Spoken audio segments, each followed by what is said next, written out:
maneuvers. For our own safety's sake, we're going to be resettled. Because the Russians are barbarians, the Russians are anti-Semitic, and the Germans need workforce because their war effort is not going too great for them. So we believed it. Do you remember what you took with you in your suitcases? I have no recollection whatsoever. None whatsoever. I know I carried a suitcase. And I know my mother carried a suitcase and a satchel. But I haven't got the faintest idea what was in there. Don't remember that. It's not part of my memory of the times. I know that I never saw what was in there because by the time I got to Auschwitz, we had to leave the suitcase. So I don't recall what was in there. There are not too many things that I could tell you from before the war other than the reunion of my maternal cousins after liberation, which it was extremely dramatic when we got together. We found out of each other. Messages were sent because telephone lines within a month or two after the war were virtually not to be had. Not that we had that many telephones in Munkac before or in Bardiev before the war. Did you have one in your house? No. We did not. Mm-hmm. We had a telephone in the business. It was a luxury. Mm-hmm. Yeah, my children sometimes, they used to when they were smaller. Did you have a television, Dad? Mm-hmm. I said, yes, we had one, but it didn't have a picture. It only had voice. It came out of a little box. But life was good. It was good even during the Hungarian occupation. We did not suffer, as I found out later on, how the Polish Jews suffered, or the Lithuanians, or the Latvians. We didn't go through that in Hungary. Even in Yugoslavia, the Jewish population suffered more than we did under Hungary.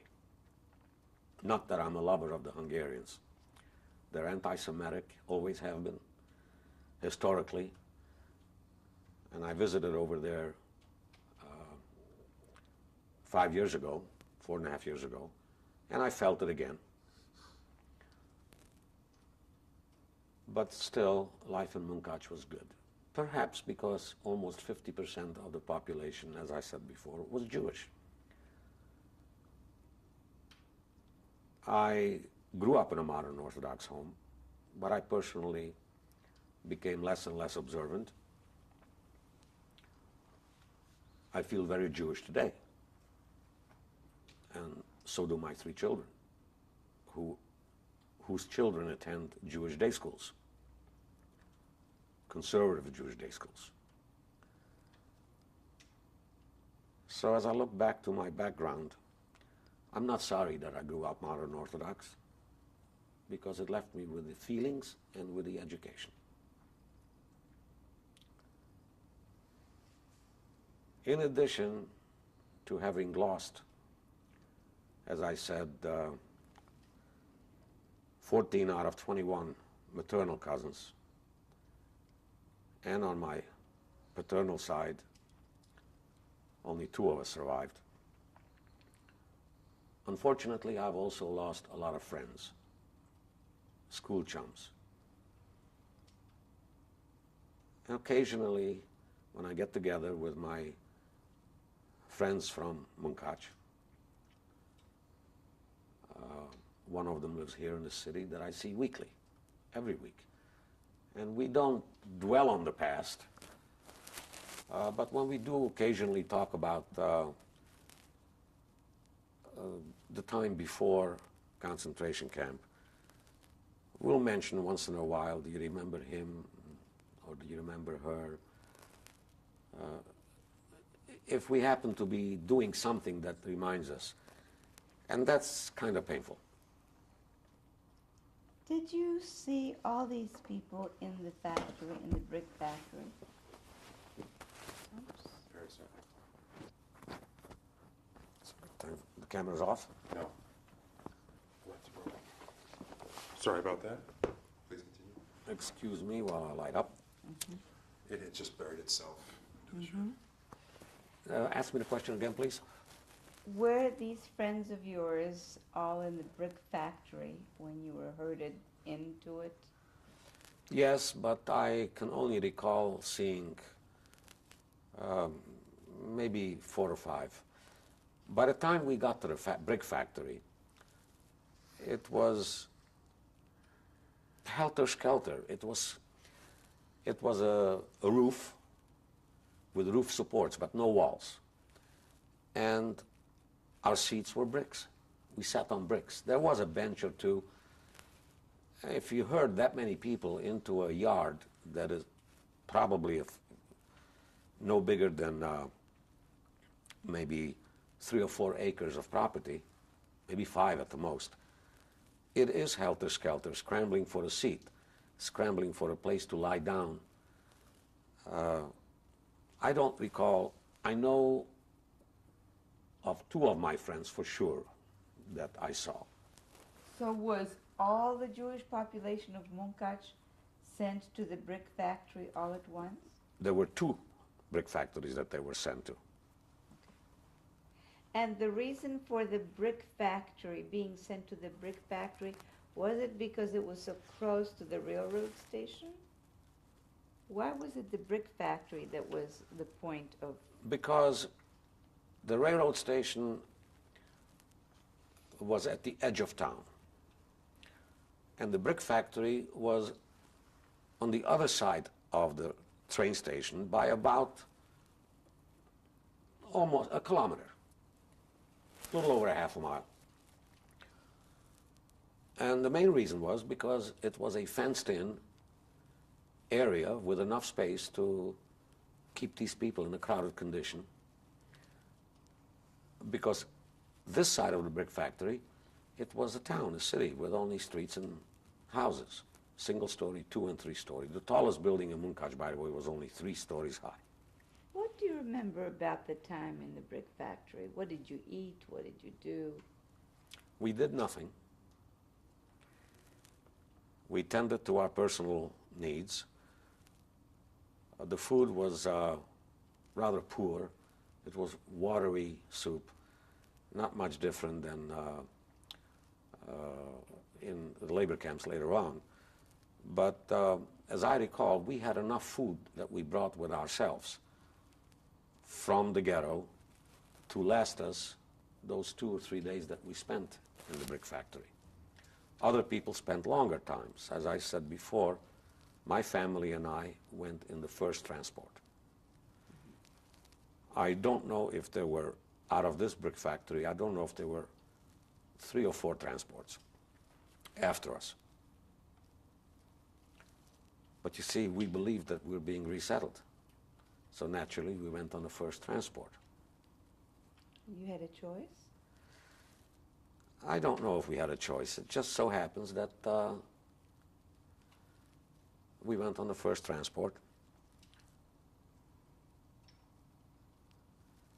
I don't think we had a choice. I don't think so. It doesn't really matter. The survival ratio probably would have been the same, the second or the third, or if there was a 4th transport. Although I have read that upon arrival to Birkenau, in cases where the German factories, at a specific time when German factories needed more workers, the survival ratio was larger than at times when the workforce was full and they did not need more workers, so the killing ratio was higher. But this information I only have from reading from other sources. So the first transport or not didn't matter. And then what happened? We were approximately between 70 and 80 people in a cattle car. We had, it was very crowded. We had a couple of pails, water pails for personal relief. And we had a couple of water buckets with water. We had no idea where we were being transported to. The trip, I believe, took 2.5 days. The train made very frequent stops. At the end of the first day, we knew that we were heading northward because of the mountains. At almost every stop, the relief pails were emptied. The door was open. The guards were German guards, German military, with Hungarian, till we got to the Polish border. There the Hungarians returned back to Hungary. And at almost every stop, we did manage to get the 2 water buckets refilled. But 2 water buckets for 70 or 75 people doesn't go very far. There was one family in our boxcar that when we crossed into Poland, they knew where we were headed. Evidently, they had some information, which we didn't believe. It was what at that time seemed to me an elderly couple, but of course they might have been in their 40s. Just a couple, and their daughter and young son-in-law that had committed suicide in the boxcar by dividing a bottle of 100 or a jar of 100 aspirin. That's all they had. They each swallowed 25 aspirin, and the young woman, who was maybe 21, 22 years old, she died about 6 or 8 hours later. 2 of the other people died within the next few hours. And oddly enough, the mother, who was in her mid to late 40s, she was still alive when the train stopped in Birkenau. Totally, everybody was unconscious within half hour of taking the aspirins. And it was a painful death for them. So we arrived in Birkenau. And you were witness to this whole thing, of course. Yes, the 4 of them, as crowded as the boxcar was, somehow we sort of gave those people about a quarter of the boxcar, maybe not quite a quarter in the corner, but they were writhing on the floor in agony. I mean, aspirin is acetylsalic acid. You take 25 aspirins with no food in the stomach, it's got to be terribly painful. And by the way, one of those 70 or so people in the boxcar was my 94-year-old great-grandmother. Yes. She must have been some kind of a threat to the German culture, don't you think? Of course, she was going to their political structures, right? They had to kill her too.